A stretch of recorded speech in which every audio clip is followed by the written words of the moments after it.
ప్రభు అయిన యేసుక్రీస్తు నామమున మీ అందరికీ నా యొక్క వందనములు. ఈ యొక్క సమయమందు క్రిస్మస్ను గూర్చి కొంత వివరణాత్మకమైన సమాచారం తెలుసుకుందాం.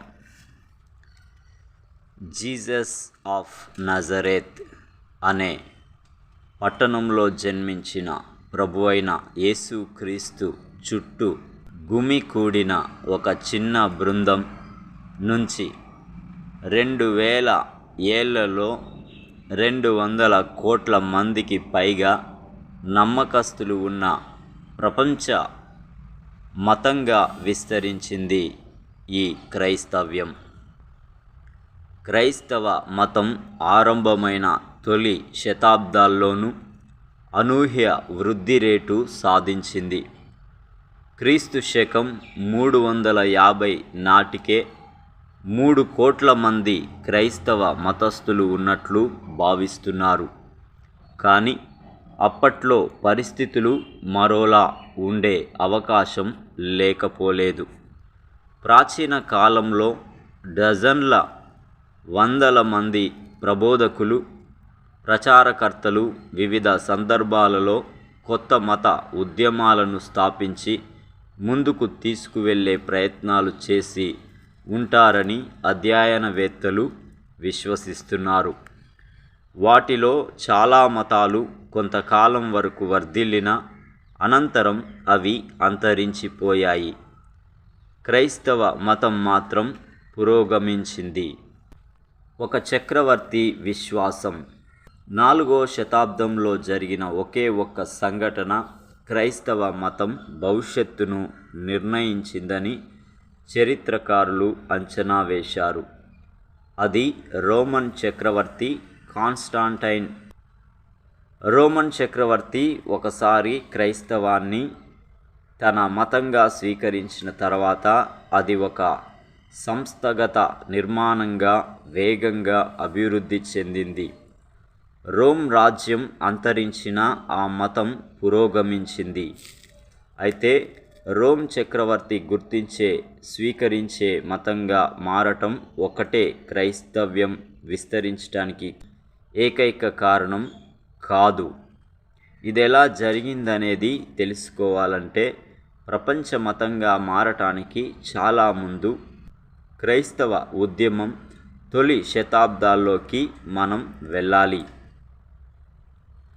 జూదియా పట్టణాల నుంచి క్రీస్తు శకం 30వ సంవత్సరం కాలానికి జీసస్ మరణించినప్పటికీ ఆయన బోధనలు ఆగిపోలేదు.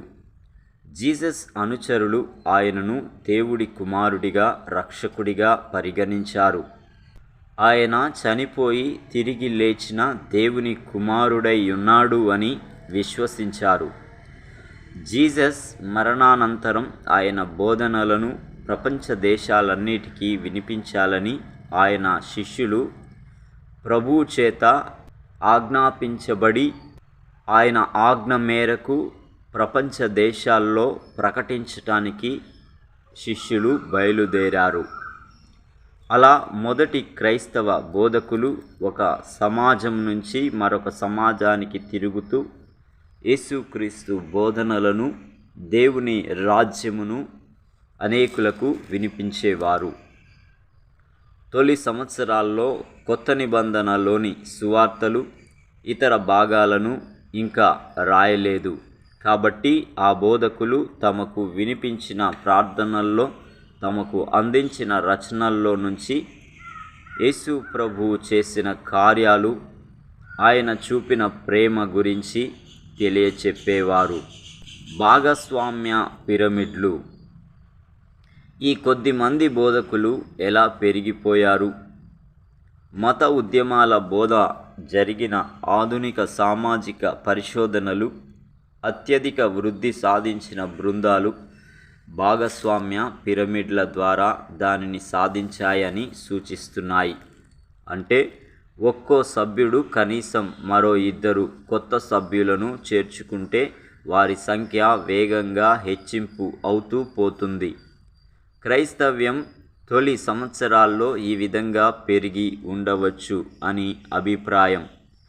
తొలినాళ్ల క్రైస్తవ సమూహాలు తమ సమాజ సభ్యుల ఇళ్లల్లో సామూహిక ప్రార్థనలు, భోజనాలు నిర్వహించినట్లు అందుబాటులో ఉన్న ఆధారాలు చెబుతున్నాయి.